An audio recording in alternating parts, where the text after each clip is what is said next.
السلام عليكم ورحمة الله وبركاته. الحمد لله رب العالمين، والصلاة والسلام على رسوله الأمين وعلى آله وصحبه أجمعين، أما بعد فاتقوا الله يا عباد الله.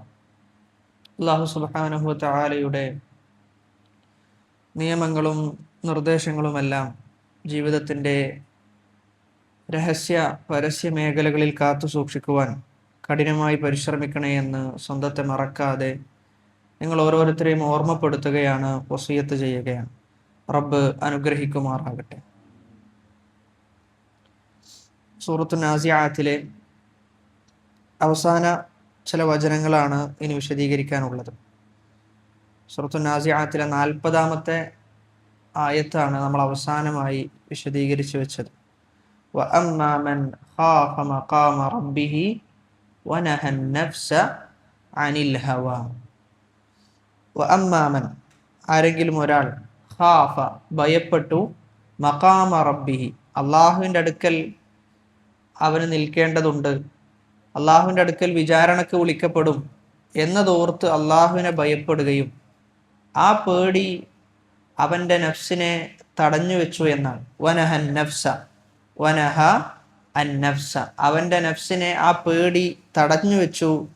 അനിൽ ഹവാ, ദേഹേച്ഛയെ തൊട്ട്. അപ്പൊ ദേഹേച്ഛയെ തൊട്ട് വിട്ടു നിൽക്കുകയും അള്ളാഹുവിനെ ഭയപ്പെടുകയും ചെയ്തു കഴിഞ്ഞാൽ ഫഇന്നൽ ജന്നത ഹിയൽ മഅ്വാ, സ്വർഗമാണ് അവൻ്റെ അഭയസ്ഥാനം എന്ന് അല്ലാഹു സുബ്ഹാനഹു വ തആല പഠിപ്പിക്കുകയാണ്.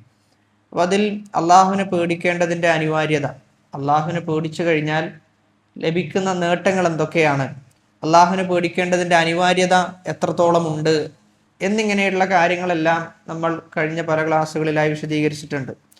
ഇവിടെ നമ്മൾ മനസ്സിലാക്കേണ്ടത്, അള്ളാഹു പറയുന്നത് വനഹൻ നഫ്സ, അള്ളാഹു നഫ്സിനെ വിലക്കുന്നുണ്ട്, അനിൽ ഹവ, ദേഹേച്ഛയെ തൊട്ട്. എന്താണ് ഹവ എന്ന് പറഞ്ഞു കഴിഞ്ഞാൽ ഇബ്നുൽ ഖയ്യിം റഹ്മഹുല്ല പറയുന്നത് മൈലു ത്വബഇ ഇലാ മാ യുലാഇമുഹു, അവൻ്റെ നഫ്സ് അവനെ എന്തിലേക്കാണോ പ്രേരിപ്പിക്കുന്നത് അതിനെയാണ് ഹവ എന്ന് പറയാം. അതായത് ദേഹേച്ഛ എന്ന് പറഞ്ഞാൽ നമ്മൾ സ്വാഭാവികമായും വിശുദ്ധ ഖുർആനിൽ പല സ്ഥലത്തായി പറഞ്ഞതുപോലെ ഇന്ന നഫ്സല അമ്മാറത്തുൻ ബിസ്സൂ, മനുഷ്യനെ മോശമായ കാര്യത്തിലേക്ക് പ്രേരിപ്പിക്കുന്നതാണ് മനുഷ്യൻ്റെ നഫ്സ് എന്ന്. അപ്പം ഇത്തരത്തിൽ മോശമായ കാര്യത്തിലേക്ക് മനുഷ്യനെ പ്രേരിപ്പിക്കുന്ന, ആ പ്രേരണക്ക് അടിമപ്പെട്ട് ആ കാര്യം ചെയ്യുന്ന ആളുകൾ, അത്തരം ആളുകൾ ഹവയെ പിൻപറ്റുന്ന ആളുകളാണ്. നമ്മുടെ നഫ്സ് പല കാര്യത്തിനും എന്ത് ചെയ്യും, നമ്മോട് പറഞ്ഞുകൊണ്ടേയിരിക്കും. അത് പല രൂപത്തിലാണ്. പല കാര്യങ്ങൾക്ക് നമ്മുടെ നഫ്സ് നമ്മളെ പ്രേരിപ്പിക്കും എന്ന് മാത്രമല്ല, ആ കാര്യങ്ങൾ നമ്മൾ ആലോചിച്ചു കഴിഞ്ഞാൽ ഒരു ഖൈറുണ്ടാകൂല, ഒരു ഖൈറുമില്ലാത്ത കാര്യത്തിന് നഫ്സ് പ്രേരിപ്പിച്ചുകൊണ്ടേയിരിക്കും എന്നുള്ളതാണ്. അതുകൊണ്ടാണ് വിശുദ്ധ ഖുർആനിൽ പല സ്ഥലത്ത് നിങ്ങൾ ഹവയെ പിൻപറ്റാൻ പാടില്ല, നിങ്ങൾ ദേഹേച്ഛയെ പിൻപറ്റാൻ പാടില്ല എന്ന് പല ആവർത്തി വിശുദ്ധ ഖുർആനിൽ പറയുന്നതായി കാണാൻ സാധിക്കും. അവിടെ നമ്മൾ മനസ്സിലാക്കേണ്ട ഒരു വിഷയം, ഹവ എന്നത്, ദേഹേച്ഛ എന്നത് ഒരു തരത്തിലും ഉണ്ടാകാൻ പാടില്ലാത്ത ഒന്നാണ്. ദേഹേച്ഛ എന്നത് പൂർണ്ണമായി വേണ്ടാത്ത ഒന്നാണ് എന്ന് പറയാൻ സാധിക്കും? ഒരിക്കലുമില്ല.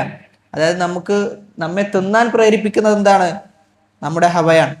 നമ്മെ തിന്നാൻ പ്രേരിപ്പിക്കുന്നത്, അതേപോലെ തന്നെ കുടിക്കാൻ പ്രേരിപ്പിക്കുന്നത്, നിക്കാഹിന് പ്രേരിപ്പിക്കുന്നത് ഒക്കെ നമ്മുടെ ഹവയാണ്. അപ്പൊ ഇവിടെ ഒരു കണക്കിന് എന്ത് വേണം? ഹവ വേണം. എന്നാൽ അത് എന്താകാൻ പാടില്ല? പരിധി വിടാൻ പാടില്ല എന്നുള്ളതാണ്. ഏതുപോലെ എന്ന് ചോദിച്ചു കഴിഞ്ഞാൽ കോപം പോലെയാണ്, ദേഷ്യപ്പെടുന്നത് പോലെ. ദേഷ്യം ഒരു പരിധി വരെ എന്ത് വേണം? ദേഷ്യം വേണം. എന്നാൽ അമിതമായി ക്ഷമിക്കുന്ന അവസ്ഥയും ഉണ്ടാകാൻ പാടില്ല, അമിതമായി കോപിക്കുന്ന അവസ്ഥയും ഉണ്ടാകാൻ പാടില്ല. പക്ഷേ ഈ പരിധിയിൽ പലപ്പോഴും മനുഷ്യന് നിൽക്കാൻ സാധിക്കുന്നില്ല എന്നുള്ളതാണ്. കൃത്യമായ പരിധിയിൽ മനുഷ്യന് നിൽക്കാൻ സാധിക്കുന്നില്ല എന്നുള്ളത് കൊണ്ടാണ് വിശുദ്ധ ഖുർആനും തിരുസുന്നത്തുമെല്ലാം ദേഹേച്ഛയെയും അതേപോലെ കോപത്തെയും എല്ലാം നിരന്തരം അതിനെതിരെ പറഞ്ഞുകൊണ്ടിരിക്കാനുള്ള കാരണം. നബി സല്ലല്ലാഹു അലൈഹി വസല്ലമയുടെ അടുക്കലേക്ക് ഒരു സഹാബി വന്നിട്ട് നബിയോട് ചോദിക്കണം, നബിയെ, എനിക്ക് നസീഹത്ത് നൽകണം, എന്നെ ഉപദേശിക്കണം, ഔസിനി യാ റസൂലല്ലാഹ് എന്ന് പറഞ്ഞപ്പോൾ നബി സല്ലല്ലാഹു അലൈഹി വസല്ലം പറയുന്നത് ലാ തഗ്ളബ്, നീ എന്ത് ചെയ്യരുത്? കോപിക്കരുത് എന്ന്. അപ്പൊ ഇവിടെ കോപിക്കരുത് എന്ന് പറയാനുള്ള കാരണം പലപ്പോഴും കോപം എന്ത് ചെയ്യുന്നില്ല, നമ്മൾ വിചാരിച്ചിടത്ത് നിൽക്കുന്നില്ല എന്നുള്ളതാണ്. അതേപോലെയാണ് ദേഹേച്ഛയും നമ്മൾ വിചാരിച്ചെടുത്ത് എന്ത് ചെയ്യൂല, അത് നിൽക്കൂല. നമ്മൾ വിചാരിച്ചതിനും അപ്പുറം എന്ത് ചെയ്യും, ആ ദേഹേച്ഛ എത്തിപ്പെടും എന്നുള്ളത് കൊണ്ട് വിശുദ്ധ ഖുർആൻ പല ആവർത്തി പറഞ്ഞു, നിങ്ങളുടെ മനസ്സ് എന്താണോ മന്ത്രിക്കുന്നത് അത് നിങ്ങൾ ചെയ്യരുത്, അതിൽ നിന്ന് വിട്ടു നിൽക്കണം. അതിലേക്ക് കാരണമാക്കി തീരുന്ന എന്തൊക്കെ കാര്യങ്ങളുണ്ടോ അതിൽ നിന്നെല്ലാം വിട്ടു നിൽക്കാൻ വേണ്ടി മനുഷ്യനെ അള്ളാഹു സുബ്ഹാനഹു വ തആല പ്രേരിപ്പിച്ചുകൊണ്ടേയിരിക്കണം. അതിവിടെ ഈ ആയത്ത്, നമ്മൾ ഈ ആയത്തിന്റെ ആഴത്തിലേക്ക് ഒന്ന് ചെന്ന് നോക്കുകയാണെങ്കിൽ, വനഹൻ നഫ്സ അനിൽ ഹവ എന്ന് പറയുമ്പോൾ ഇന്ന് എന്തൊക്കെ ദേഹേച്ഛകളാണ് വർദ്ധിച്ചുകൊണ്ടിരിക്കുന്നത് എന്ന് ആലോചിച്ചാൽ മതി. അതായത് ഓരോ തിന്മകളും ഇങ്ങനെ എന്ത് ചെയ്യാണ്, കാലം കഴിയുന്തോറും വർദ്ധിച്ചു വരിക. ആ തിന്മകളിലേക്കെല്ലാം അതിലേക്ക് എത്തിക്കുന്ന കാരണങ്ങളും വർദ്ധിക്കുകയാണ്. ആ തിന്മയിലേക്ക് ഒരു മനുഷ്യനെ കൊണ്ടെത്തിക്കുന്ന കാരണങ്ങളും വർദ്ധിച്ചുകൊണ്ടിരിക്കുകയാണ്. ഒന്നും വേണ്ട, നമ്മൾ ഉപയോഗിക്കുന്ന ഫോണ്, ആ ഫോണ് പിന്നെയും നമ്മെ ഉപയോഗിക്കാൻ പ്രേരിപ്പിക്കുന്നത് നമ്മുടെ ഹവയാണ്.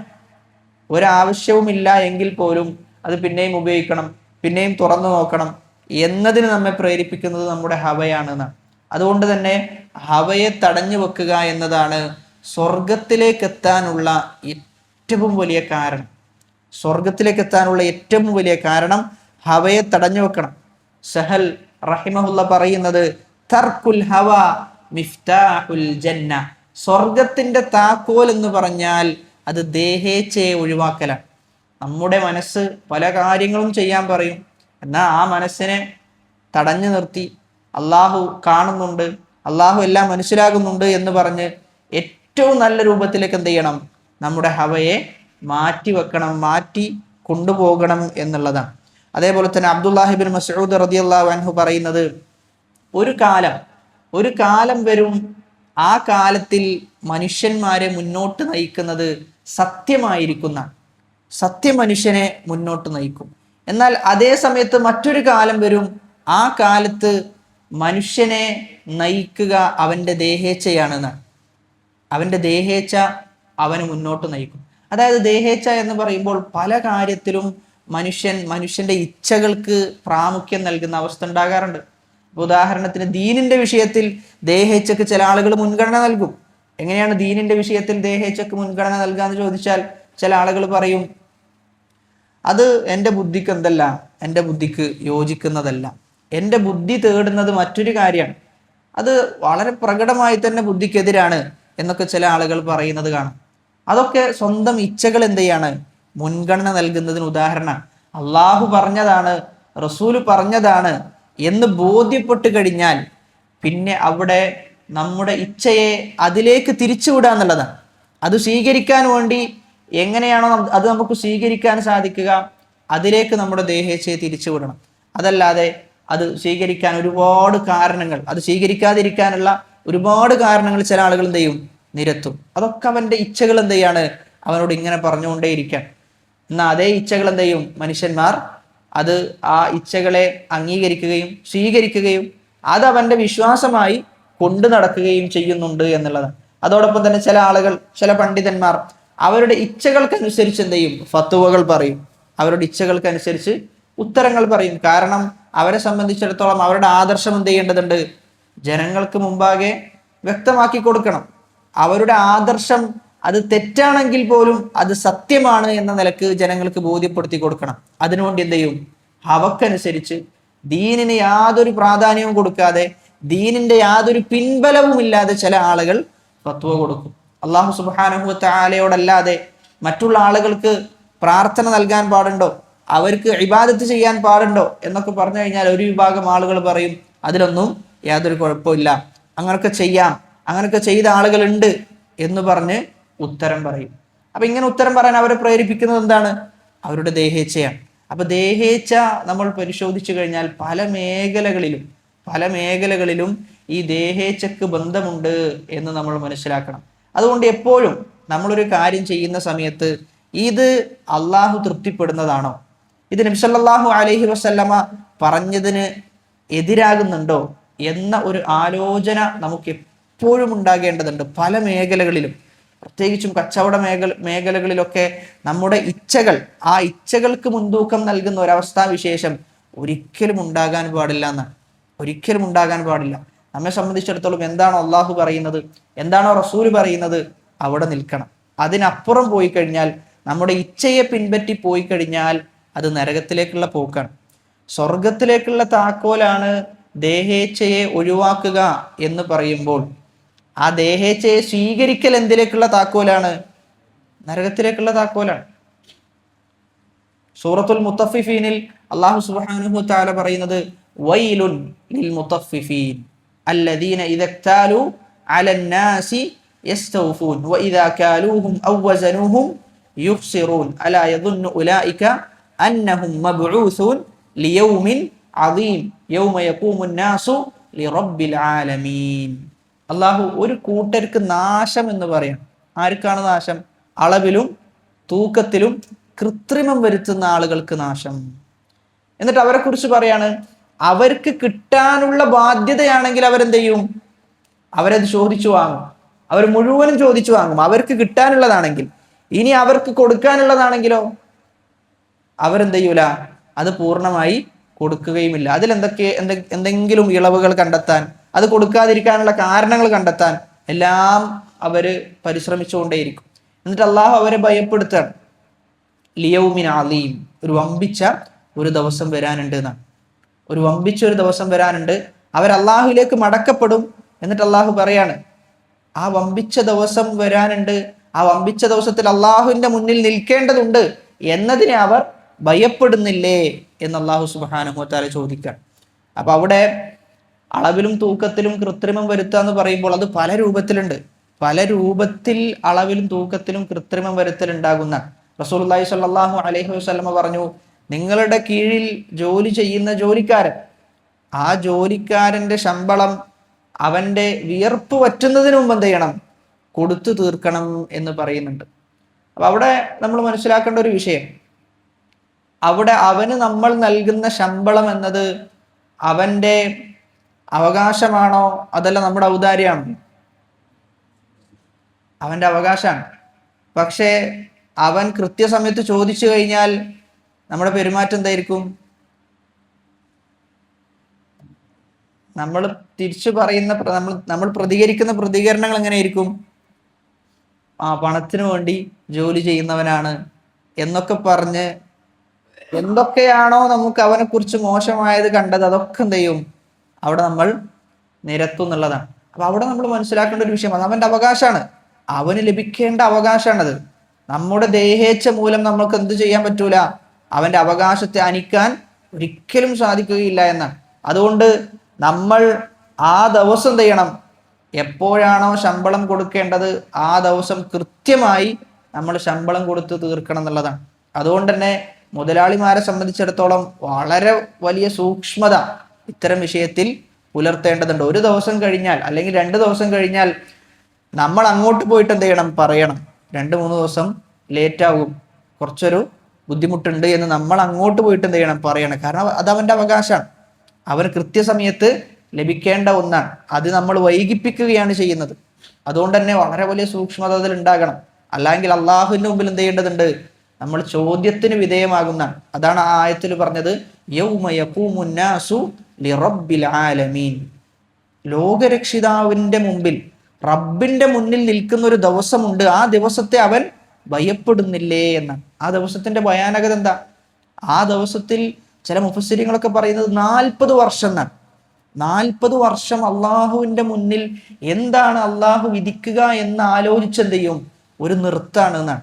40 വർഷക്കാലം നിൽക്കുന്നതെന്ന് ആലോചിച്ച് നോക്കിയേ. അള്ളാഹു എന്ത് വിധിക്കും എന്നത് അറിയാതെ അത് കാത്തു നിന്നിട്ട് ഇങ്ങനെ നിൽക്കുകയാണ്. അതുകൊണ്ടാണ് അള്ളാഹ് പറയുന്നത് ലിയൗമിൻ അദീം, അത് വമ്പിച്ച ദിവസമാണ്. ആ ദിവസത്തെ ഭയപ്പെട്ടുകൊണ്ട് എന്ത് ചെയ്യണം?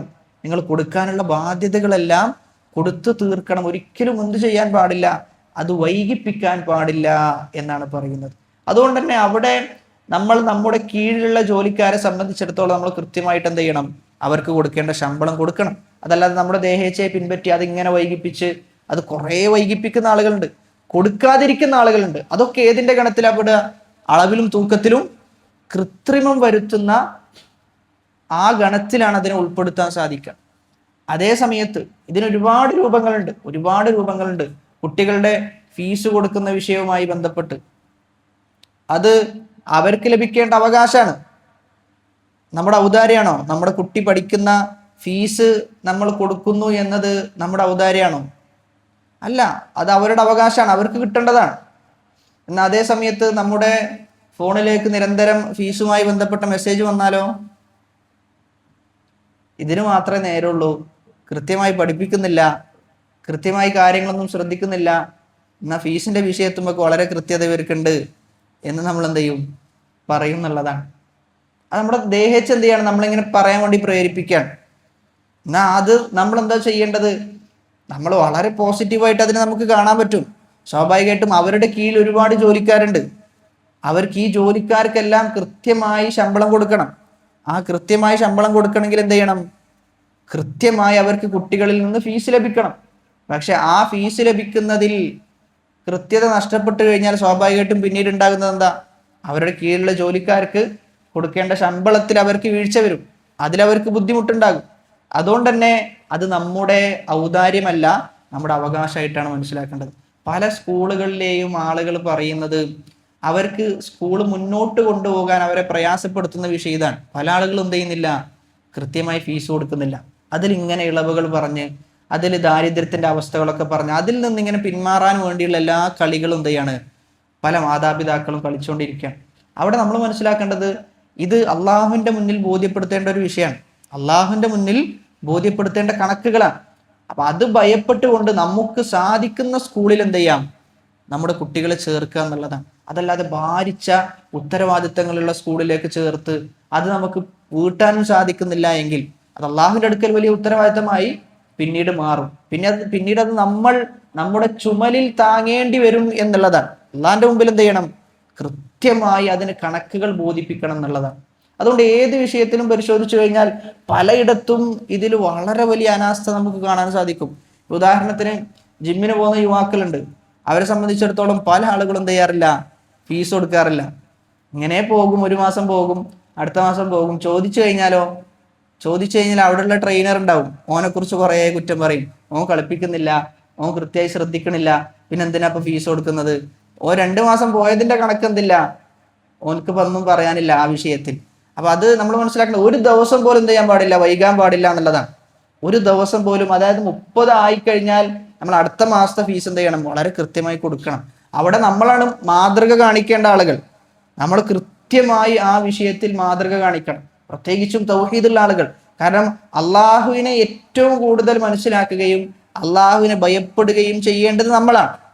എന്നാൽ നമ്മൾ ഇത്തരം വിഷയത്തിൽ വീഴ്ച കാണിക്കുന്നു എന്നത് തൗഹീദിലുള്ള വീഴ്ചയാണ്, എന്നത് തൗഹീദിലുള്ള കുറവാണ്. അള്ളാഹു സുബ്ഹാനഹു വ തആല കാണുന്നുണ്ട്, അള്ളാഹു കേൾക്കുന്നുണ്ട്. അള്ളാഹുവിന് ഇങ്ങനെ ചെയ്യുന്നത് തൃപ്തകരമല്ല എന്ന് മനസ്സിലാക്കിയ ഒരു മുവഹിദ്, അള്ളാഹുവിന് അങ്ങേയറ്റം ഇഷ്ടപ്പെടുന്ന ഒരു മുവഹിദ്, ഓൻ എങ്ങനെയാണ് അള്ളാഹുവിന്റെ വിധിവിലക്കുകൾക്ക് പ്രാമുഖ്യം കൽപ്പിക്കാതിരിക്കുക? അതിനെങ്ങനെയാണ് പ്രാധാന്യം കൊടുക്കാതിരിക്കുക? അതുകൊണ്ട് നമ്മുടെ ഹവ അത് പല രീതിയിലും പല വിഷയങ്ങളിലും നമ്മുടെ ദേഹേച്ഛ കടന്നുകൂടിയിട്ടുണ്ട്. അതുകൊണ്ട് അത് ഓരോന്നും പരിശോധിച്ച് ഓരോന്നും നമ്മൾ ശരിപ്പെടുത്തേണ്ടതുണ്ട് എന്നുള്ളതാണ്. ഓരോന്നും നമ്മൾ ശരിപ്പെടുത്തണം. അങ്ങനെ ജീവിതത്തിൽ നിന്ന് നമ്മുടെ ദേഹേച്ഛകളെല്ലാം പൂർണ്ണമായും നമ്മൾ എടുത്തു മാറ്റിക്കഴിഞ്ഞാൽ ജീവിതത്തിൽ സമാധാനം ഉണ്ടാകും. ഇച്ഛകൾക്ക് പിന്നിൽ പോകുന്ന ആളുകളുണ്ട്.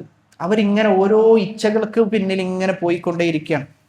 അതിനാണ് സാധാരണ ഹെഡനിസ്റ്റിക് ലൈഫ് എന്ന് പറയാം. ഹെഡനിസ്റ്റിക് ലൈഫ് എന്ന് പറഞ്ഞു കഴിഞ്ഞാൽ അവർക്ക് എന്തില്ല? ജീവിതത്തിൽ പ്രത്യേക ലക്ഷ്യങ്ങളൊന്നുമില്ല. അവർക്ക് എന്താണ് അവരുടെ മനസ്സ് അവരെ പ്രേരിപ്പിക്കുന്നത് അതെന്ത് ചെയ്യും? ചെയ്തുകൊണ്ടേയിരിക്കുന്നുള്ളതാണ്.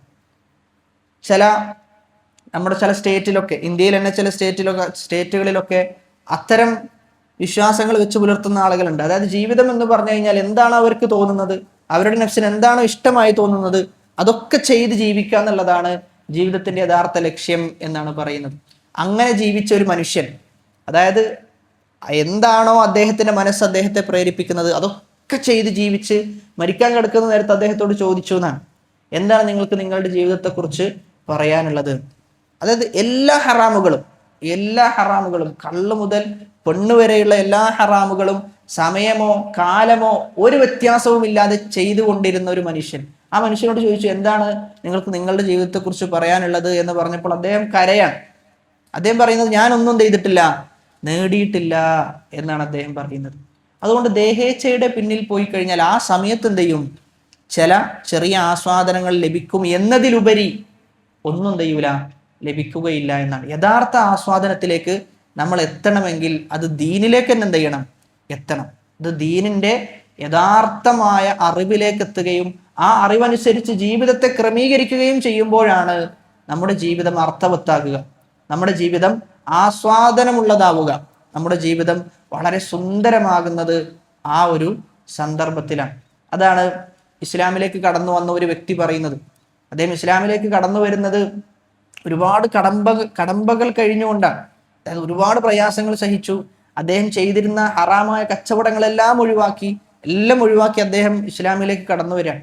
അതായത് എല്ലാ ഹറാമായ കച്ചവടം അദ്ദേഹം ഒഴിവാക്കി. എന്നിട്ട് അദ്ദേഹം പറയുന്നുണ്ട്, എനിക്ക് ലക്ഷങ്ങൾ ഞാൻ സമ്പാദിച്ചിരുന്നു, പക്ഷേ ഈ പറയുന്ന എൻ്റെ ഇച്ഛകളെല്ലാം ഒഴിവാക്കി ഷഹാദത്ത് ചൊല്ലുന്ന ഒരു സന്ദർഭം, അഷ്ഹദു അല്ലാ ഇലാഹ ഇല്ലല്ലാഹ് വ അഷ്ഹദു അന്ന മുഹമ്മദൻ അബ്ദുഹു വ റസൂലുഹു, ആ ഷഹാദത്ത് ചൊല്ലുന്ന സന്ദർഭത്തിൽ എനിക്ക് ലഭിച്ച ഒരു ആസ്വാദനമുണ്ട്. അത് എനിക്ക് ഹറാമായ കച്ചവടത്തിലൂടെ ലഭിച്ചിട്ടില്ല.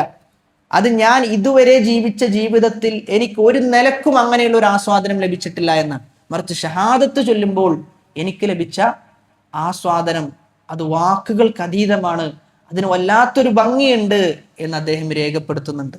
അതുകൊണ്ട് നമ്മൾ മനസ്സിലാക്കേണ്ടത്, നമ്മുടെ നഫ്സിന് സമാധാനം ലഭിക്കണമെങ്കിൽ ആ സമാധാനം ദീനിൽ നിന്നാണ് നമുക്ക് ലഭിക്കുക. അതാണ് വിശുദ്ധ ഖുർആൻ പറയുന്നത്, വമൻ അഅറള അൻ ദിക്രി ഫഇന്ന ലഹു മഈശതൻ വൻക. എൻ്റെ ദിക്റിനെ തൊട്ട്, എൻ്റെ സ്മരണയെ തൊട്ട് ആരാണോ പിന്തി നിൽക്കുന്നത്, അതിൽ നിന്ന് ആരാണോ പിന്തിരിയുന്നത്, അവന് ഇടുങ്ങിയ ജീവിതം ഉണ്ടെന്നാണ്, കുടുസായ ജീവിതം ഉണ്ടെന്നാണ്. അതിന് വിശദീകരിക്കുന്നിടത്ത് ഇബ്നു കസീർ റഹ്മഹുള്ള പറയുന്നത്, എത്ര പണമുള്ള മനുഷ്യനാണെങ്കിലും അവൻ എന്തുണ്ടാകും? ജീവിതം വളരെ കുടുസായി തോന്നുന്ന അവസ്ഥ ഉണ്ടാകും. കാരണം അവൻ പേടിക്കാണ്, എന്തായിരിക്കും എൻ്റെ പണത്തിന്റെ അവസ്ഥ, നാളെ ഇതെല്ലാം നഷ്ടപ്പെട്ടു പോകുന്ന അവസ്ഥ ഉണ്ടാകുമോ എന്ന ഭയപ്പാടിലാണ് ജീവിക്കുക. അദ്ദേഹം അതിന് വിശദീകരിക്കുന്നത്, ഫലാ തുമഅനീനത ലഹു, യാതൊരു സമാധാനവും യാതൊരു തുമഅനീനത്തും അവൻ ഉണ്ടാവുകയില്ല എന്ന് പറഞ്ഞു വെക്കുന്നുണ്ട്. അതുകൊണ്ട് നമ്മുടെ ഇച്ഛകൾ, ആ ഇച്ഛകളെ നമ്മൾ പിടിച്ചു കെട്ടുക തന്നെ വേണം. പ്രത്യേകിച്ചും നമ്മുടെ ഫോണിന്റെ വിഷയത്തിലൊക്കെ ഒരുപാട് സമയങ്ങളാണ് നമ്മൾ അതിൽ ചെലവഴിക്കുന്നത്. അതായത് അതിന്റെ കണക്കുകളൊക്കെ പരിശോധിക്കുമ്പോൾ ഒരു മനുഷ്യൻ ഒരു 10 വർഷം അതല്ലെങ്കിൽ 15-20 വർഷം ചെയ്യും ഫോണിലായിരിക്കും ജീവിക്കാന്നാണ്. അതായത് ഒരു 60 വയസ്സ് ജീവിക്കുന്ന മനുഷ്യൻ 40 വയസ്സ് എന്ത് ചെയ്യുന്നുള്ളൂ? കൃത്യമായി ജീവിക്കുന്നുള്ളൂ. ബാക്കി 20 വർഷം അവന് ഫോണിലാണ് എന്നാണ്. 20 വർഷം. അതുകൊണ്ട് തന്നെ നമ്മൾ മനസ്സിലാക്കേണ്ടത്, ആ സമയത്തിന്റെ വില നമ്മൾ തിരിച്ചറിയുന്ന ഒരു ദിവസം വരും. അതുകൊണ്ട് നമ്മൾ നമ്മുടെ സമയത്തിന്റെ വിഷയത്തിലും നമ്മുടെ ഇച്ഛയെ പിടിച്ചു കെട്ടണം.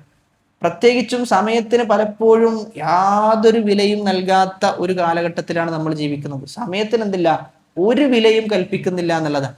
പല ആളുകളും, അതായത് നമ്മൾ ഒരാളോട് ഇത്ര മണിക്ക് ഇന്ന സമയത്ത് ഇന്ന സ്ഥലത്ത് എത്തണം എന്ന് പറഞ്ഞു കഴിഞ്ഞാൽ നമ്മൾ അവിടെ ആ സമയത്ത് എത്തണ്ടേ? നമ്മളവിടെ എത്തുന്നുണ്ടോ? നമ്മൾ എത്തുന്നില്ല. ചിലപ്പോൾ നമ്മൾ ആരോടാണോ പറഞ്ഞത് ആ വ്യക്തി എത്തിയിട്ട് എന്ത് ചെയ്യുന്നുണ്ടാവും? നമ്മളെ കാത്തു നിൽക്കുന്നുണ്ടാവും. അരമണിക്കൂറോ 3/4 മണിക്കൂറോ ഒക്കെ ആയിട്ടുണ്ടാവും. നമ്മൾ പറയുമ്പോൾ ഇപ്പം എത്തി, എവിടെ എത്തി നോക്കുമ്പോൾ നമ്മൾ എന്താ പറയാ? നമ്മളവിടെ എത്തിയിട്ട് തന്നെ ഉണ്ടാവില്ല. എന്നിട്ട് നമ്മൾ പറയും തൊട്ടടുത്തുണ്ട് എന്ന് പറഞ്ഞിട്ട് എന്ത് ചെയ്യും? ഇങ്ങനെ വൈകിപ്പിച്ച് പോകുന്നുള്ളതാണ്. അന്യന്റെ സമയത്തിന് വിലയുണ്ട്, നമുക്ക് നമ്മുടെ സമയത്തിന് വിലയില്ല എങ്കിലും മറ്റവന്റെ സമയത്തിന് നമ്മളൊരു വില കാണണ്ടേ? അതുകൊണ്ട് സമയത്തിന്റെ വിഷയം നമ്മൾ അങ്ങേയറ്റം ശ്രദ്ധിക്കേണ്ട ഒന്നാണ്. എത്രത്തോളമാണ് നമ്മൾ സമയത്തിന്റെ വിഷയത്തിൽ ശ്രദ്ധിക്കുന്നത്, അതിനനുസരിച്ച് നമുക്ക് കർമ്മത്തിൽ നിരതരാകാൻ സാധിക്കും. ചില ഉലമാക്കളൊക്കെ പറഞ്ഞു വെക്കുന്നത്, ഒരാളുടെ സമയം അയാൾ എങ്ങനെയാണോ വിനിയോഗിക്കുന്നത് അത് നോക്കിക്കൊണ്ട് അവൻ അള്ളാഹുവിന്റെ തൃപ്തി ഉണ്ടോ ഇല്ലേ എന്ന് തീരുമാനിക്കാൻ സാധിക്കുന്ന. ഒരാൾ നല്ല രൂപത്തിൽ സമയം വിനിയോഗിക്കുകയാണെങ്കിൽ അള്ളാഹുവിന്റെ തൃപ്തി അവന് ലഭിച്ചുകൊണ്ടിരിക്കുന്നു. എന്നാൽ അവന്റെ സമയത്തിന്റെ ഭൂരിഭാഗവും അവൻ ചെലവഴിക്കുന്നത് മോശമായ പ്രവർത്തനങ്ങൾക്കാണ്, അനാവശ്യ കാര്യങ്ങൾക്കാണ്, ഒരു ഉപകാരവും ഇല്ലാത്ത കാര്യങ്ങൾക്കാണ്. എങ്കിലോ അള്ളാഹുവിന്റെ തൃപ്തിയല്ല, പക്ഷെ അള്ളാഹുവിന്റെ കോപമാണ് അവന് ലഭിച്ചുകൊണ്ടിരിക്കുക. അതുകൊണ്ട് നഫ്സ് പ്രേരിപ്പിക്കുന്ന കാര്യങ്ങൾ, ആ കാര്യങ്ങളെ നമ്മൾ അതീവ ജാഗ്രതയോടുകൂടി കാണേണ്ടതുണ്ട്. ഇബ്നുൽ ഖയ്യിം റഹിമഹുല്ല പറയുന്നത് വൽ ഹവ യുഅ്മി സാഹിബഹു അൻ മുലാഹദതിഹാ വൽ മുറൂഅതി വദ്ദീൻ. ദേഹേച്ഛ എന്ന് പറഞ്ഞു കഴിഞ്ഞാൽ അത് ഒരാളുടെ ദീനിനെ ഇല്ലാതാക്കും, ഒരാളുടെ ദീനിനെ നഷ്ടപ്പെടുത്തും, ഒരാളുടെ വ്യക്തിത്വത്തെ നഷ്ടപ്പെടുത്തും. വ്യക്തിത്വം തന്നെ ഇല്ലാതായി പോകുന്ന അവസ്ഥ ദേഹേച്ഛയെ പിൻപറ്റിക്കഴിഞ്ഞാൽ ഉണ്ടാകും. വൽ അഖ്ലു യൻഹാ അൻ ലദ്ദത്തിൻ തഅഖുബു അലമൻ വശഹ്വത്തിൻ തൂരിസു നദമൻ. ബുദ്ധി എന്നത്, ബുദ്ധി ദേഹേച്ഛക്കെതിരാണ്. ബുദ്ധി എന്ത് ചെയ്യുന്നുണ്ട്? ഇങ്ങനെ ഒരു ദേഹേച്ഛ ചെയ്തു കഴിഞ്ഞാൽ പിന്നീട് ഇതിന്റെ പേരിൽ ഖേദിക്കേണ്ടി വരുമെന്ന് ബുദ്ധിക്ക് മനസ്സിലാക്കാൻ സാധിക്കും. അതേപോലെ തന്നെ ബുദ്ധി ഉൾക്കൊള്ളുന്ന ഒരു വിഷയമാണ്, നമ്മൾ ഈ തിന്മകൾ ചെയ്തു കഴിഞ്ഞാൽ എന്ത് ചെയ്യും? വലിയ ഖേദമാണ് പിന്നീട് വരിക, കാലാകാലം ദുഃഖിക്കേണ്ട അവസ്ഥ ഉണ്ടാകും എന്ന് നമ്മുടെ ബുദ്ധി പറഞ്ഞുകൊണ്ടേയിരിക്കും. പക്ഷെ ബുദ്ധിയെയും അതിജയിച്ചുകൊണ്ടാണ് എന്ത് ചെയ്യുക?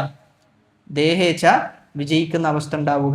ദേഹേച്ഛക്ക് നമ്മൾ മുൻഗണന നൽകുന്നത് ബുദ്ധിയെ മാറ്റിവെച്ചുകൊണ്ടാണ് എന്നുകൂടി നമ്മൾ മനസ്സിലാക്കണം. അവിടെയാണ് ദേഹേച്ഛയെ അതിൽ നിന്ന് പിന്മാറാൻ, അതിൽ നിന്ന് വിട്ടു നിൽക്കാൻ നമ്മെ സഹായിക്കുന്നത് രണ്ട് കാര്യങ്ങൾ. ഒന്ന് ഹാക്കിമുൽ അഖ്ൽ, നമ്മൾ ബുദ്ധിയിലേക്ക് നോക്കിയാൽ മതി.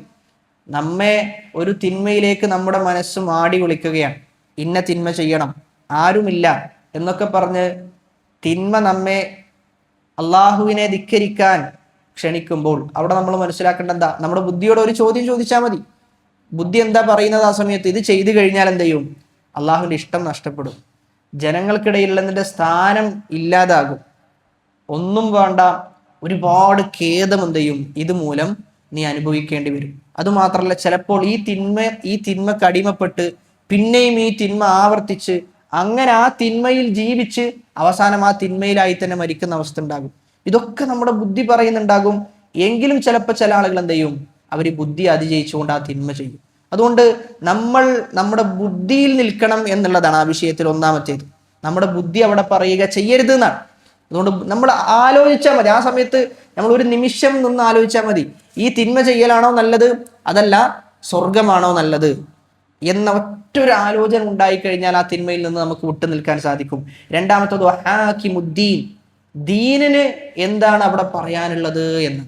ഒന്ന്, നമ്മുടെ അഖ്ൽ എന്ത് പറയുന്നു, നമ്മുടെ ബുദ്ധി എന്ത് പറയുന്നു. രണ്ട്, ദീനിന് എന്താണ് ആ വിഷയത്തിൽ പറയാനുള്ളത്. തിന്മയുടെ വിഷയത്തിൽ ദീൻ എന്താ പറയുന്നത്? ഫമൻ യഅമൽ മിസ്ഖാല ദർറത്തിൻ ഖൈറൻ യറ വമൻ യഅമൽ മിസ്ഖാല ദർറത്തിൻ ശർറൻ യറ. ഒരു മിസ്ഖാലു ദർറ, ഒരു അണുമണിത്തൂക്കം നന്മയാണ് ചെയ്തതെങ്കിലും അവനത് കാണും. ഇനി തിന്മയാണ് ചെയ്തതെങ്കിലോ അതും കാണും. അതുകൊണ്ട് തിന്മയാണ് ഞാൻ ചെയ്യുന്നത്, ഞാൻ റബ്ബിനെയാണ് ധിക്കരിക്കുന്നുള്ളത്, എല്ലാം സൃഷ്ടിച്ചു പരിപാലിക്കുന്ന, എല്ലാ പ്രപഞ്ചത്തിന്റെ ഓരോ രഹസ്യങ്ങളെയും സംവിധാനിച്ച ആ റബ്ബിനെയാണ് ഞാൻ ധിക്കരിക്കുന്നത് എന്ന ആലോചന ഉണ്ടാകണം എന്നാണ്. അതാണ് ചില ഉലമാക്കൾ പറഞ്ഞത്, ലാ തൻദുർ ഇലാ സിഗരിൽ ഖതിഅ, തിന്മയുടെ ചെറുപ്പത്തിലേക്കല്ല നീ നോക്കേണ്ടത്, മറിച്ച് ഇലാ മൻ അസൈത, നീ ആരെയാണ് ധിക്കരിച്ചത് എന്നാണ് നീ പരിശോധിക്കേണ്ടത് എന്നാണ്. ധിക്കരിക്കുന്നത് ആരെയാ? അള്ളാഹുവിനെയാണ്. മാലിക്കുൽ മുലൂക്ക്, രാജാതിരാജനെയാണ് നമ്മൾ ധിക്കരിച്ചുകൊണ്ടിരിക്കുന്നത് എന്ന ആലോചന ഉണ്ടാകണം. അതുകൊണ്ട് ഹവ, ദേഹേച്ഛയിൽ നിന്ന് തടുത്തു നിർത്താൻ നമ്മെ സഹായിക്കുന്നത് ഈ പറഞ്ഞ രണ്ട് കാര്യങ്ങളാണ്. ഇനി ഈ ദേഹേച്ഛയുടെ അവസ്ഥ നമ്മളൊന്ന് പരിശോധിച്ചു കഴിഞ്ഞാൽ, അഡിക്ഷൻ, ചില വിഷയത്തിലൊക്കെ അഡിക്ഷൻ നേരിടുന്ന ആളുകളുണ്ട്. പ്രത്യേകിച്ചും ഈ പറയുന്ന ലഹരി വസ്തുക്കൾ, അതേപോലെ തന്നെ ചില ഗെയിമുകൾ, ഇങ്ങനെ അഡിക്ഷനിലൂടെ കടന്നു പോകുന്ന ആളുകളുടെ അവസ്ഥ എന്നുള്ളത് വൽയഅലമിൽ ലബീബു അന്ന മുദ്മിനി അശ്ശഹവാതി യസീറൂന ഇലാ ഹാലത്തിൻ ലാ യൽതദൂന ബിഹാ വഹും മഅ ദാലിക ലാ യസ്തതിഊന തർക്കഹാ. അഡിക്ഷൻ ബാധിക്കുന്ന ആളുകൾ തിന്മകൾ ചെയ്ത് ആ ഹവ പിന്നീട് ജീവിതത്തിൽ എന്ത് ചെയ്യാൻ പറ്റണില്ല, അത് ഒഴിവാക്കാൻ പറ്റാത്ത അവസ്ഥ. അവരോടത് ചോദിച്ചു കഴിഞ്ഞാൽ അവരത് ചെയ്യുന്നത് ആസ്വാദനം മൂലമാണോ? അഡിക്ഷനിൽ അകപ്പെട്ട ആളുകൾ അത് പിന്നീടും ആവർത്തിക്കുന്നത് ആസ്വാദനം കിട്ടാനാണോ? ഒരിക്കലുമല്ല. അവർക്കതിൽ എന്ത് ചെയ്യുന്നില്ല, ഒരു ആസ്വാദനവും കിട്ടുന്നില്ല. ആദ്യം കുറച്ച് ആസ്വാദനം എന്ത് ചെയ്തിരുന്നു, അവർക്ക് കിട്ടിയിരുന്നു. പിന്നീട് അത് അവരുടെ ശീലമായി മാറിയെന്നാണ്.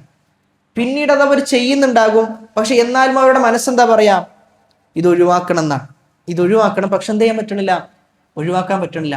അപ്പൊ ഒഴിവാക്കാനും സാധിക്കുന്നില്ല. എന്നാ പോട്ടെ, ആ ചെയ്യുന്ന തിന്മയിൽ ആസ്വാദനം നേടാൻ സാധിക്കുന്നുണ്ടോ? അതുമില്ല എന്നാണ്. അപ്പൊ ദുനിയാവിൽ തന്നെ നരകിച്ച് ജീവിക്കുന്ന അവസ്ഥയാണ് ഇത്തരം അഡിക്ഷനുകളിൽ അകപ്പെട്ട ആളുകൾക്ക് നേരിടേണ്ടി വരിക. അതാണ് അള്ളാഹു വിശുദ്ധ ഖുറാനിൽ തിന്മകളെ കുറിച്ച് പറയുന്നിടത്തെല്ലാം പറഞ്ഞത്. നമ്മുടെ സമാധാനം എന്ത് ചെയ്യും? അതിലൂടെ നഷ്ടപ്പെട്ടു പോകുന്ന. ഡി അഡിക്ഷൻ സെന്ററിലൊക്കെ പോയി കഴിഞ്ഞാൽ നമുക്ക് മനസ്സിലാകും, ഒരുപാട് ആളുകൾ ഇത്തരം അഡിക്ഷനുകൾക്ക് അകപ്പെട്ടുകൊണ്ട് അതിൽ നിന്ന് പിന്മാറാനുള്ള എല്ലാ കളിയും കളിച്ചുകൊണ്ടിരിക്കുകയാണ്. അവിടെയാണ് അള്ളാഹുവിന്റെ അപാരമായ തൗഫീഖാണ് അത്തരം തിന്മകളിൽ നമ്മൾ എന്ത് ചെയ്തിട്ടില്ല, അകപ്പെട്ടിട്ടില്ല എന്നുള്ളത്. അതായത് ഒരു കള്ള് ഷാപ്പിലൂടെ ഒരു വാഹനം കടന്നു പോവുകയാണെങ്കിൽ നമ്മെ സംബന്ധിച്ചിടത്തോളം എന്ത് ചെയ്യൂല, നമുക്ക് യാതൊന്നും തോന്നൂല. കാരണം നമ്മളത് കുടിച്ചിട്ട് തന്നെയില്ല. അള്ളാഹു അത്തരം തിന്മകളിൽ നിന്ന് നമ്മെ കാത്തുരക്ഷിക്കുമാറാകട്ടെ. എന്നാൽ അതേ സമയത്ത് അത് കുടിച്ച ഒരു വ്യക്തിയാണെങ്കിലോ, അതിലൂടെ പോകുന്ന സമയത്ത് അവന്റെ മനസ്സിലുണ്ടാകുന്ന മാറ്റം എന്താ? അവനെ പ്രേരിപ്പിക്കും, അവനെ കുടിക്കാൻ വേണ്ടിയിട്ട് എന്ത് ചെയ്യും? അത് പ്രേരിപ്പിക്കും എന്നുള്ളതാണ്. അല്ലാത്ത ഒരാളെ സംബന്ധിച്ചിടത്തോളം അവനക്കത് വിഷയമല്ല, അവനക്കത് വിഷയമാകൂല എന്നുള്ളതാണ്. ഏത് തിന്മയും അങ്ങനെയാണ്. ഏത് തിന്മയും അത് ചെയ്യാത്ത ഒരാളെ സംബന്ധിച്ചിടത്തോളം നല്ല റാഹത്തുണ്ടാകും. എന്നാൽ ചെയ്ത ഒരാളെ സംബന്ധിച്ചിടത്തോളം ആ തിന്മ കണ്ടു കഴിഞ്ഞാൽ അവന്റെ ബുദ്ധിയിൽ ചില പ്രക്രിയകൾ നടക്കുകയും വീണ്ടും എന്ത് ചെയ്യും? ബുദ്ധി അവനത് ചെയ്യാൻ വേണ്ടി ചിലപ്പോൾ പ്രേരിപ്പിക്കുന്ന. അതുകൊണ്ട് പറഞ്ഞു വന്നത്, നമ്മൾ ഒരു ദേഹേച്ഛ, ഒരു തിന്മ, ആ തിന്മ ചെയ്യാൻ പോകുന്ന സമയത്ത് നമ്മൾ ഒരുപാട് ആലോചനകൾ നമ്മൾ നടത്തേണ്ടതുണ്ട്. പല തിന്മകളും ചില ആളുകളുടെ വ്യക്തിത്വത്തെ തന്നെ എന്ത് ചെയ്തിട്ടുണ്ട്? നഷ്ടപ്പെടുത്തിയിട്ടുണ്ട് എന്നുകൂടി മനസ്സിലാക്കണം. അതായത് വ്യക്തിത്വം തന്നെ ഇല്ലാതായി പോകുന്ന അവസ്ഥകൾ ഉണ്ടാകാറുണ്ട്. പ്രത്യേകിച്ചും ശഹ്വത്വപരമായ തിന്മകൾ. അത്തരം തിന്മകളിൽ അകപ്പെട്ട് സമൂഹത്തിൽ നിന്ന് മാറ്റി നിർത്തപ്പെട്ട എത്ര ആളുകളുണ്ട്? സമൂഹത്തിൽ നിന്ന് തന്നെ എന്ത് ചെയ്തു? അവർ മാറ്റി നിർത്തപ്പെട്ടു. എന്തിന്റെ പേരിൽ? ഒരു തിന്മയുടെ പേരിൽ. അതുകൊണ്ടാണ് അള്ളാഹ് പറയുന്നത് എന്ത്? അള്ളാഹു സുബ്ഹാനഹു വ തആല അത്രയും അധികം വിലക്കാനുള്ള കാരണം അതാണ്. മനുഷ്യന്റെ അഭിമാനത്തിന് എന്തുണ്ട്? വിലയുണ്ട്. ആ അഭിമാനം ഇല്ലാതാക്കുന്ന, ആ അഭിമാനം നഷ്ടപ്പെട്ടു പോകുന്ന, ആ അഭിമാനത്തെ കളഞ്ഞു കുളിക്കുന്നതാണെന്ത്? ഇത്തരം തിന്മകളിൽ നമ്മൾ ഏർപ്പെടുക എന്ന് പറഞ്ഞു കഴിഞ്ഞാൽ. ഇനി ഹവയെ നമ്മുടെ ജീവിതത്തിൽ നിന്ന് ഇല്ലാതാക്കാൻ, നമ്മുടെ ജീവിതത്തിൽ നിന്ന് മാറ്റി നിർത്താൻ ഒരുപാട് കാര്യങ്ങൾ ഉലമാക്കൾ പറഞ്ഞിട്ടുണ്ട്. എങ്ങനെയാണ് ദേഹേച്ഛയെ നമ്മുടെ ജീവിതത്തിൽ നിന്ന് എടുത്തു മാറ്റുക? അതിൽ ഒന്നാമത്തേത് ബി അസീമതി ഹർറിൻ യുഗാറു ലിനഫ്സിഹി വഅലൈഹ. അവന്റെ നഫ്സിനെ അവൻ എന്ത് ചെയ്യണം? ആദരിക്കണം എന്നുള്ളതാണ്.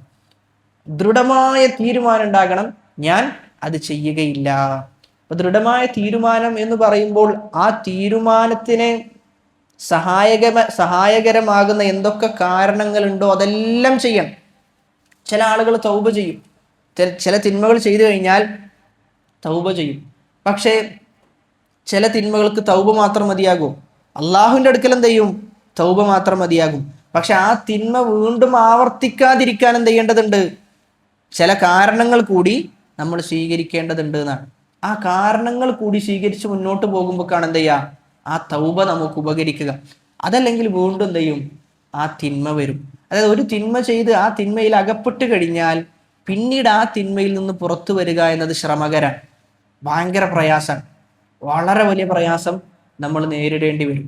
അതുകൊണ്ട് ആ പ്രയാസം നേരിടാതിരിക്കാൻ നമ്മൾ ശ്രമിക്കേണ്ടത് നമ്മുടെ നഫ്സിനെ നമ്മൾ ആദരിക്കണം. അതായത് എൻ്റെ നഫ്സിനൊരു വിലയുണ്ട്, ആ വില ഞാൻ എന്ത് ചെയ്യൂല, ഈ തിന്മ ചെയ്തുകൊണ്ട് ഞാൻ ഇല്ലാതാക്കുകയില്ല എന്ന് പറയണം. അതേപോലെ തന്നെ ദൃഢമായ തീരുമാനമുണ്ടാകണം. തിന്മ ചെയ്തു കഴിഞ്ഞാൽ ആ തിന്മയിലേക്ക് എത്തിക്കുന്ന കാരണങ്ങൾ ഉണ്ടാകും, ട്രിഗറുകൾ ഉണ്ടാകും. ആ ട്രിഗറുകളെല്ലാം നമ്മൾ എന്ത് ചെയ്യണം? ഒഴിവാക്കണം. അതിനെ പ്രേരിപ്പിക്കുന്ന എല്ലാ ഘടകങ്ങളും ഒഴിവാക്കണം. ഇബ്നുൽ ഖയ്യിം റഹ്മഹുല്ലാഹ് പറയുന്നത് തിന്മയുടെ 4 ഘട്ടങ്ങൾ പറയുന്നുണ്ട്. ആദ്യമായിട്ട് ഒരു മനുഷ്യന് ചിന്തയാണ് ഉണ്ടാകുക എന്ന്. അവർക്ക് എന്ത് ചെയ്യും? എന്തെങ്കിലും മോശമായ ചിന്ത അവൻ്റെ മനസ്സിലേക്ക് വരും. ചിന്ത ഉണ്ടായിക്കഴിഞ്ഞാൽ അവന് അതിൻ്റെ പേരിൽ അള്ളാഹുവിനോട് ചോദ്യം ചെയ്യും. മോശമായ ചിന്തയുണ്ടായി, പക്ഷേ ആ ചിന്ത ഉണ്ടായതിൻ്റെ പേരിൽ ഒന്നും ചെയ്തിട്ടില്ല, ഒന്നും പ്രവർത്തിച്ചിട്ടില്ല. എന്നാൽ അതിൻ്റെ പേരിൽ അത് കുറ്റമായി രേഖപ്പെടുത്തുന്ന അവസ്ഥ ഉണ്ടാകുമോ? ഇല്ല, ഒരിക്കലുമില്ല. മറിച്ച് ആ ചിന്ത പിന്നീട് ദൃഢമായ തീരുമാനമായി അത് പ്രവർത്തിക്കുന്ന ഒരു അവസ്ഥ ഉണ്ടായാലാണ് എന്ത് ചെയ്യുക, അള്ളാഹു തിന്മയായി രേഖപ്പെടുത്തുക. ഇബ്നുൽ ഖയ്യിം റഹിമഹുല്ലാഹ് പറയുന്നത് ആദ്യം ചിന്തിക്കുകയാണ് ചെയ്യുക. അവിടെ നിന്ന് തന്നെ എന്ത് ചെയ്യണം, നമ്മുടെ ചിന്തയെ മാറ്റണം എന്നുള്ളതാണ്. കാരണം ഏറ്റവും നല്ല വഴി എന്ന് പറഞ്ഞു കഴിഞ്ഞാൽ ഏറ്റവും എളുപ്പം ആ ചിന്തയെ തിരിച്ചുവിടുക എന്നുള്ളതാണ്. മറിച്ച് ചിന്തയും കഴിഞ്ഞു, ചിന്ത കഴിഞ്ഞിട്ട് അടുത്തത് ആലോചനയാണ്, ആലോചനയും കഴിഞ്ഞു, അടുത്തത് ദൃഢമായ തീരുമാനത്തിലേക്ക് എത്തി. ഇതുവരെ എന്ത് ചെയ്തിട്ടില്ല. ദൃഢമായ തീരുമാനത്തിലേക്ക് എത്തിക്കഴിഞ്ഞാൽ പിന്നീട് അതിൽ നിന്ന് പിന്മാറാന്നുള്ളത് എളുപ്പമാണോ? പിന്നീട് അതിൽ നിന്ന് പിന്മാറാന്നുള്ളത് എന്തല്ല, എളുപ്പമല്ല. കാരണം ദൃഢമായ തീരുമാനത്തിലേക്ക് എത്തി, അത് ചെയ്യാനുള്ള എല്ലാ അവസരങ്ങളും ഒരുക്കി വെച്ചിട്ട് ചെയ്യാൻ വേണ്ടി ഇങ്ങനെ കാത്തു നിൽക്കുകയാണ്. അപ്പൊ അത് വളരെ പ്രയാസമാണ്. അതുകൊണ്ടാണ് പറയുന്നത്, നമ്മുടെ മനസ്സിലേക്ക് ഒരു തിന്മ ചെയ്യാൻ ഒരു ചിന്ത വരുമ്പോൾ ആ ചിന്തയെ തന്നെ എന്ത് ചെയ്യണം, നല്ല ചിന്തകളാക്കി മാറ്റണം എന്നുള്ളതാണ്. ഫിക്ർ ഏറ്റവും നല്ല ഫിക്റായിരിക്കണം നമുക്ക് എപ്പോഴും ഉണ്ടാകേണ്ടത്. അതുകൊണ്ടാണ് നമ്മൾ നടക്കുന്ന ആളുകൾ ഏറ്റവും നല്ല ആളുകളാകണം. സ്വാഭാവികമായിട്ടും അവരെന്തേ പറയുള്ളൂ, നല്ല ചിന്തകളെ സംസാരിക്കുള്ളൂ, നല്ല സംസാരങ്ങളെ അവർ നമ്മോട് നിരന്തരം പറഞ്ഞുകൊണ്ടിരിക്കുള്ളൂ. അതുകൊണ്ട് തന്നെ നമ്മുടെ ഫിക്ർ എപ്പോഴും എന്തായിരിക്കും, നന്മയെക്കുറിച്ചായിരിക്കും, ദീനിനെ കുറിച്ചായിരിക്കും. അങ്ങനെ നമ്മുടെ ഫിക്ർ എപ്പോഴും നന്മകൾ ആഗ്രഹിക്കുന്ന, തിന്മയിൽ നിന്ന് വിട്ടുനിൽക്കാൻ ആഗ്രഹിക്കുന്ന ഒരു ഫിക്ർ എന്ത് ചെയ്യണം, നമ്മൾ ഉണ്ടാക്കിയെടുക്കണം. അതുകൊണ്ട് ഒന്നാമത്തേത് ദൃഢമായ തീരുമാനം, തിന്മയിൽ നിന്ന് വിട്ടുനിൽക്കാൻ, ദേഹേച്ഛയിൽ നിന്ന് വിട്ടുനിൽക്കാൻ നമുക്കുണ്ടാകണം. അതുകൊണ്ട് തിന്മയിൽ, ഏതെങ്കിലും ഒരു തിന്മയിൽ അകപ്പെട്ട ആരെങ്കിലും ഉണ്ട് എങ്കിൽ അവർ മനസ്സിലാക്കേണ്ടത് ദൃഢമായ തീരുമാനങ്ങൾ എടുക്കണം. അള്ളാഹുവിനോട് എന്ത് ചെയ്യണം, സഹായം തേടിക്കൊണ്ടേയിരിക്കണം. അള്ളാഹുവെ ഉൻസുർ, എന്നെന്ത് ചെയ്യണം, നീ സഹായിക്കണം എന്ന് പ്രാർത്ഥിച്ചുകൊണ്ടേയിരിക്കണം എന്നാണ്. രണ്ടാമത്തേത് ജുർഅതു സബ്രിൻ തസ്ബിറു നഫ്സുഹു അലാ മറാറതിഹാ തിൽക സ്സാഅ. ക്ഷമിക്കുക എന്നുള്ളതാണ് രണ്ടാമത്തേത്. ക്ഷമ ഉണ്ടാവുക. അപ്പൊ അവിടെ ആ സമയത്ത് ക്ഷമിക്കുക എന്ന് പറഞ്ഞു കഴിഞ്ഞാൽ ആ ക്ഷമക്ക് ഭയങ്കര കയ്പായിരിക്കും ആ ക്ഷമക്ക് ഉണ്ടാവുക. പക്ഷെ ആ സമയത്ത് ആ കയ്പുനീർ അത് നമ്മൾ നേരിടാൻ തയ്യാറായി കഴിഞ്ഞാൽ പിന്നീടുണ്ടാകുന്നത് ആസ്വാദനാണ്. അതുകൊണ്ട് ക്ഷമയുണ്ടാകണം. തിന്മയിൽ നിന്ന് വിട്ടു നിൽക്കാൻ എന്തു വേണം, ക്ഷമ വേണം. നല്ല ക്ഷമ ആ വിഷയത്തിൽ ആവശ്യമാണ്. അതുകൊണ്ട് പരമാവധി ക്ഷമിക്കുന്ന സമയത്ത് ഒരുപാട് കാര്യങ്ങൾ നമ്മുടെ മനസ്സിലേക്ക് ഓർമ്മ വരണം. തിന്മകളുടെ ആഖിബത്ത്, അതേപോലെ തന്നെ അള്ളാഹുവിനെയാണ് ധിക്കരിക്കുന്നത്, അങ്ങനെ മനസ്സിനെ പിടിച്ചു വെക്കുക എന്നുള്ളതാണ് ക്ഷമ എന്ന് പറഞ്ഞു കഴിഞ്ഞാൽ.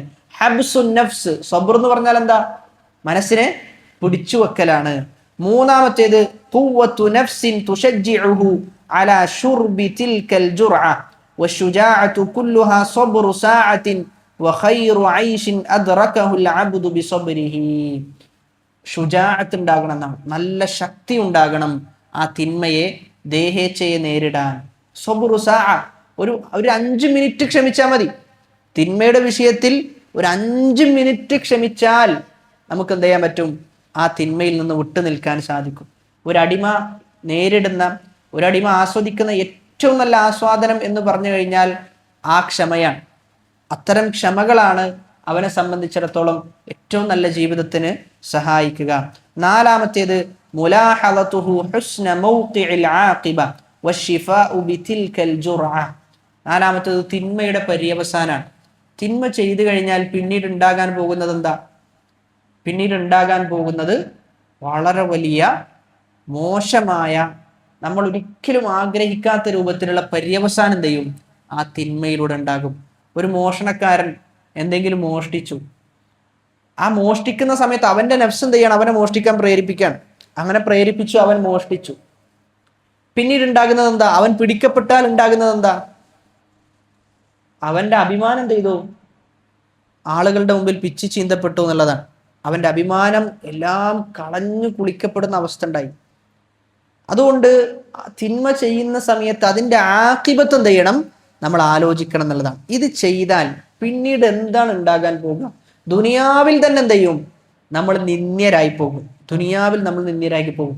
അങ്ങനെ ഒരു മോഷണം നടത്തി അത്തരം മോഷണത്തിൽ പിടിക്കപ്പെട്ടു കഴിഞ്ഞാൽ പിന്നീട് അദ്ദേഹത്തിന് സമൂഹത്തിൽ നടക്കാൻ സാധിക്കും, സമൂഹത്തിൽ എന്തെങ്കിലും ഒരു തീരുമാനം പറയാൻ അദ്ദേഹത്തിന് സാധിക്കും? ഒന്നിനും അദ്ദേഹത്തിന് സാധിക്കുകയില്ല എന്നാണ്. അതുകൊണ്ടാണ് പറയുന്നത് അതിൻ്റെ ആഖിബത്ത്, പര്യവസാനം നമ്മൾ ആലോചിച്ചുകൊണ്ടേയിരിക്കണം. വളരെ മോശമായ പര്യവസാനാണ് പല തിന്മകളും നമ്മെ കൊണ്ടെത്തിക്കുക.